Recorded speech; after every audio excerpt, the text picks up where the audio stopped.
पूरे देश में चुनाव का बुखार चढ़ चुका है, लेकिन दिल्ली की तपिश उससे कोई उबर नहीं पा रहा है। कैसे, आज इस वीडियो में हम चर्चा करेंगे।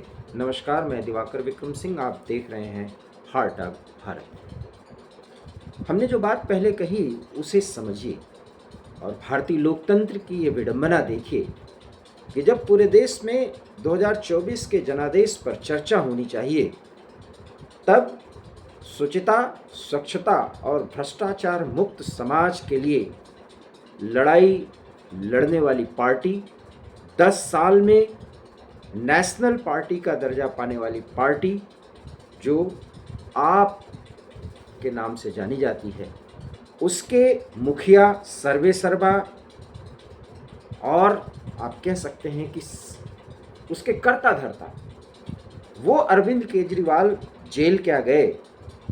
अब उनके नाम पर इस तरह के कुछ कृत्य किए जा रहे हैं जो हास्यास्पद नहीं, जो बहुत कुछ संकेत कर रहे हैं।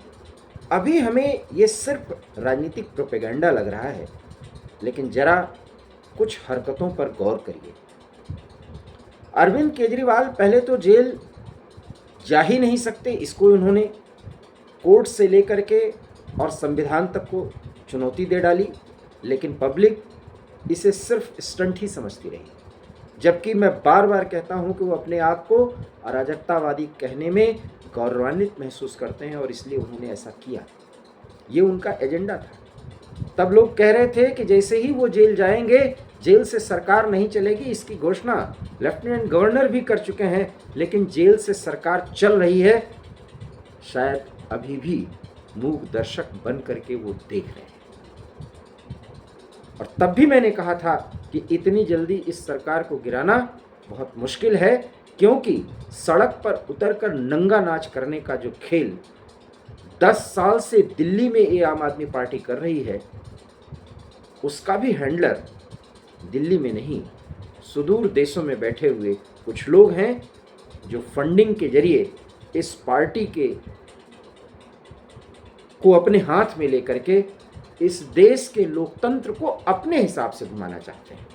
इसके लिए चाहे आप जॉर्ज सोरोस का नाम ले लीजिए, नेविल राय सिंघम का नाम ले लीजिए, डीप स्टेट आप समझते होंगे, वो पश्चिमी देश या अमेरिका, जहां पर वो लॉबी जो वर्तमान व्यवस्था के विरुद्ध, जो भारत के संदर्भ में मैं बात कर रहा हूं, वो काम करती है तो उसको काम करने दिया जाए। और वो काम करने के लिए भारत में क्या क्या वो प्रयोग कर सकते हैं, किसको किसको फैसिलिटेट कर सकते हैं, वो अमेरिका की सरकार या पश्चिमी देशों की कई सरकारों में बाकायदा उसकी व्यवस्था होती है, उसके फंडिंग की व्यवस्था होती है।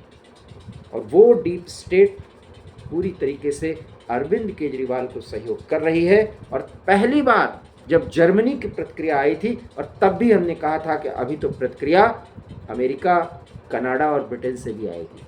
हालांकि अभी ब्रिटेन और कनाडा कुछ संयम बरत रहे हैं। कारण क्या है, ये समझना दिलचस्प होगा। खैर, ये और बात है। प्रधानमंत्री सहित विपक्ष के कई नेताओं के चुनावी संभाषण हो रहे हैं, रैलियों को संबोधित किए जा रहे हैं, वो खबरें हैं। लेकिन अरविंद केजरीवाल और उनके सहयोगियों की खबरें पूरे मीडिया में चर्चा का विषय बनती हैं, और अगर खबर है तो बनेंगी भी। हम भी उसी पर चर्चा कर रहे हैं, लेकिन हम वो चर्चा कर रहे हैं जो संकेत कर रहा है, उसे अब तो समझने की ज़रूरत है। अरविंद केजरीवाल की पत्नी जिस तरीके से 3 बार देश को संबोधित करने के नाम पर दिल्ली की जनता को संबोधित करती रही और प्रधानमंत्री की नकल करती रही कि 2 करोड़ दिल्ली के लोग केजरीवाल के परिवार के लोग हैं, ये वही नकल है जो प्रधानमंत्री कहते हैं कि 140 करोड़ की जनता हमारा परिवार है। और संजय सिंह तो कल जब छूटे, तो जिस अंदाज में शोले के कुछ डायलॉग्स को वो बोल रहे थे रात में, वो भी सुनना बहुत दिलचस्प है। और पता नहीं क्या क्या चीज़ें सोशल मीडिया पे चलाई जाती रहीं कि बड़ा नाराज़ होके बोल रहे थे, मोदी सरकार को हिला के रख दिया। अरे वो नाटक नौटंकी 10 बजे रात, बहुत दिन बाद जेल से छूटे थे, जिस अंदाज में वो बोल रहे थे और आंखों और चेहरे की उनकी जो भाव भंगिमा थी, वो मस्ती के मूड में दिख भी रहे थे। अब आप समझ सकते होंगे मैं क्या बोलना चाह रहा हूँ। और संजय सिंह के बारे में मैं बहुत अच्छी तरह से जानता हूँ, सुल्तानपुर के रहने वाले हैं, मैं प्रतापगढ़ का रहने वाला हूँ, मुझे बहुत अच्छी तरह पता है। और अगर आपको बताऊं कि वो उनका जीवन, वो अच्छे क्रिकेट खिलाड़ी थे, मतलब स्थानीय स्तर के, तो वो हमारे एक नज़दीकी जो संबंधी हैं उनके साथ वो क्रिकेट खेलते थे, तो उनका पूरा अंदाज मुझे पता है। तो कल वो भी पूरा मार्क्स और लेनिन के अंदाज में दिल्ली के जनता को जगा रहे थे। वो नौटंकी भी देखा। खैर, चुनाव है तो वो भी ऐसा कर सकते हैं, करना भी चाहिए एक हद तक। वो हद को पार कर रहे थे। लेकिन केजरीवाल की पत्नी को ये क्या हो गया? विधायकों के नाम पर एक संदेश देते वक्त इस बार वो जहां बैठ करके संदेश देती हैं, जहां अरविंद केजरीवाल बैठा करते थे, और वो पूरा जो सेटअप है वो पूरी तरह से मुख्यमंत्री के लिए ही आवंटित था, या उसका नियत स्थान बनाया गया था। तो एक तरफ भगत सिंह और एक तरफ अंबेडकर जी, और बीच में अभी तक वो जगह खाली थी। लेकिन आज जो वायरल हो रही है फोटो, उसमें बीच में बाकायदा अरविंद केजरीवाल और सींकचो के पीछे, मतलब जेल के पीछे उनको दिखाया जा रहा है। और तब हमें याद आया कि मैं पहले दिन से कह रहा हूं कि इनको जिंदा शहीद घोषित किया जाएगा, और वही किया गया। आज भगत सिंह और डॉक्टर अंबेडकर की कैटेगरी में अरविंद केजरीवाल को आम आदमी पार्टी ने खड़ा किया। उनकी पत्नी बाकायदा उनके नाम पर दिल्ली के विधायकों के नाम पत्र पढ़ रही थी, उन्हें संदेश दे रही थी। फिर क्या संदेश? जेल से ही सरकार चल रही है। अब आपने समझा, हमने कहा था अराजकता की पराकाष्ठा जेल से अरविंद केजरीवाल करते रहेंगे, और केंद्र सरकार और लेफ्टिनेंट गवर्नर को मूक बन के देखना पड़ेगा। क्यों? क्योंकि अगर कार्रवाई हो रही है तो क्या जेल से सरकार चल सकती है? नहीं चल सकती। इसलिए राज्यपाल, लेफ्टिनेंट गवर्नर अर्थात दिल्ली के उपराज्यपाल सक्सेना जी क्यों नहीं बुलाते विधानसभा के अध्यक्ष को और बोलते कि आप अपने नेता का चुनाव करिए, क्योंकि जेल से सरकार नहीं चल सकती। ये जो वेट एंड वॉच की स्थिति है, ये कतई उचित नहीं है। और हम भी मानते हैं कि एकाएक राष्ट्रपति शासन तो लगाना ही नहीं चाहिए, नहीं तो फिर नाटक और नौटंकी का तो एक और बड़ा खेल हो जाएगा। लेकिन सवाल ये है कि तब तक अरविंद केजरीवाल के निर्देश पर, और मैं बार बार कह रहा हूं कि ये निर्देश सब कुछ पहले ही दिया जा चुका था जब उन्हें ईडी ने हिरासत में लिया था। उसके पहले उन्होंने तैयारी कर ली थी, उनको पता था कि वो जेल जाने वाले हैं।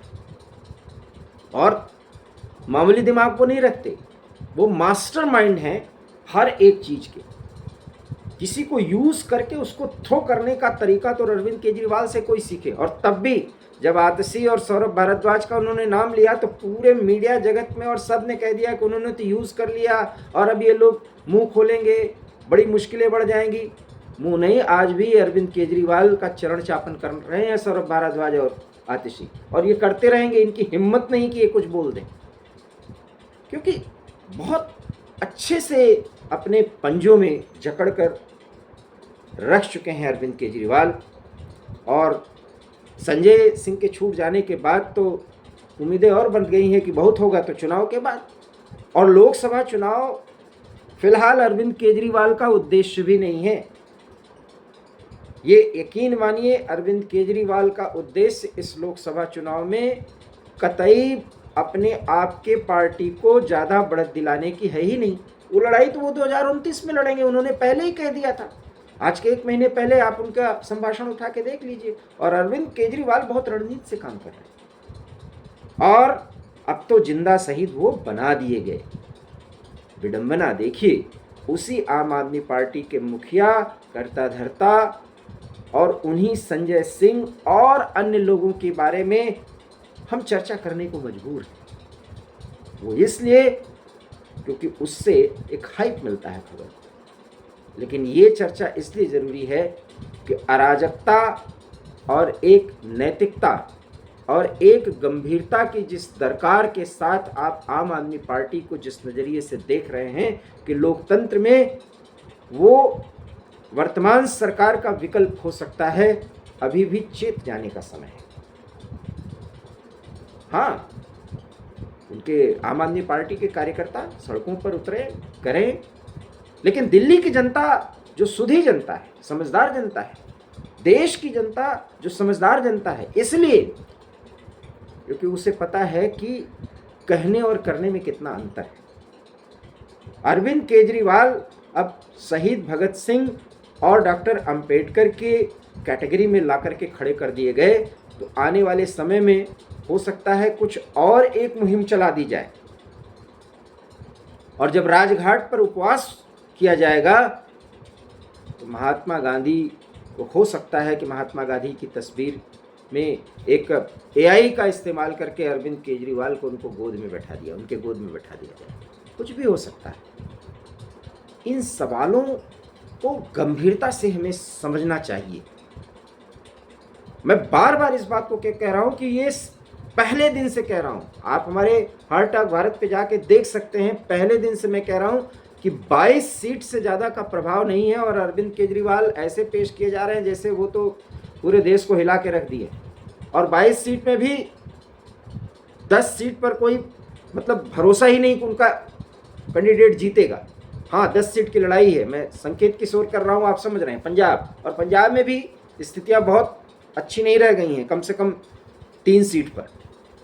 लेकिन वो अरविंद केजरीवाल पूरे देश में विकल्प के तौर पर, एक बड़े नेता के तौर पर प्रस्तुत किए जाते रहे, और किए कब जा रहे हैं, जब भ्रष्टाचार का वो आरोप लगभग उसके तार, हम ये नहीं कह रहे हैं कि वो पूरी तरह से दोषी ही हो गए, क्योंकि जब तक अदालत नहीं कहेगा हम कह नहीं सकते, लेकिन जो तार जुड़ रहे हैं, जिसको वो कथित घोटाला कह रहे हैं, अगर घोटाला नहीं होता तो विजय नायर को ये क्यों कहते कि विजय नायर आतिशी और सौरभ भारद्वाज को रिपोर्ट करते थे। मान लिया ना कि कोई घोटाला हुआ है, कोई शराब नीति बनी थी, और शराब नीति बनी थी और जब एक पे एक शराब दिए जा रहे थे, कोरोना का समय है, मैंने उस दौर को देखा है, पूरी दिल्ली को शराबोर कर दिया शराब से, और वही फिर नीति वापस भी ले ली गई। तो ये शराब नीति का संबंध सिर्फ दिल्ली या एनसीआर से नहीं, या दिल्ली से नहीं, पूरे दक्षिण भारत की एक लॉबी जो है वो जुड़ गई थी। और पंजाब का जो अभी कनेक्शन जुड़ेगा, तो जो ड्रग्स उड़ता पंजाब आपने देखा है ना, उसके भी तार इस पूरे प्रोसेस से जुड़ जाएंगे। और मात्र अभी 100 करोड़ का घोटाला नहीं है, 600 करोड़ का घोटाला नहीं है, ये कम से कम 3-4 हजार करोड़ का घोटाला होगा, क्योंकि दिल्ली के राजस्व को इससे नुकसान कितना हुआ, ये सब तो आकलन बाद में होगा। वो अरविंद केजरीवाल शहीद आजम, शहीद भगत सिंह के बगल में अब तस्वीर के रूप में लगाए जा रहे हैं, ताकि जनता के सामने वो जिंदा शहीद के रूप में प्रस्तुत किए जाएं। लोकतंत्र के इस महापर्व पर इस तरह की प्रस्तुति एक पार्टी की तरफ से अगर की जा रही है, तो क्या 21वीं सदी के भारत में, जब हम तीसरी अर्थव्यवस्था और दुनिया के विश्व गुरु बनने जा रहे हैं, लोकतंत्र की जननी भारत को कहते हैं, तो क्या एक ऐसा जन दबाव, लोगों का दबाव आम आदमी पार्टी पर नहीं पड़ना चाहिए कि भाई ये तो हद हो रही है। आप मोदी को कहिए, आप भारतीय जनता पार्टी को कहिए, लेकिन सांकेतिक रूप से जो प्रयोग आपके पार्टी के द्वारा किया जा रहा है, ये संकेत तो यही है कि अरविंद केजरीवाल जो बराबर ये कहते रहे कि वो अराजकतावादी हैं, तो इस अराजकतावादी की एक ऐसी स्थिति बनाई जा रही है कि खुदा न खास्ता अगर उस स्थिति में वो आए और देश की राजनीति में कोई बड़ा दखल दे पाए, तो स्थिति हद को पार कर जाएगी। आपको अभी अजीब लग सकता है, लेकिन एक दिन सोचना जरूर पड़ेगा। हार्ट टॉक भारत में इतना ही। अगर हमारा ये वीडियो आपको पसंद आया हो तो लाइक करिए, शेयर करिए, और हमारे चैनल हार्ट टॉक भारत को प्लीज़ सब्सक्राइब करिए। बहुत बहुत धन्यवाद। नमस्कार।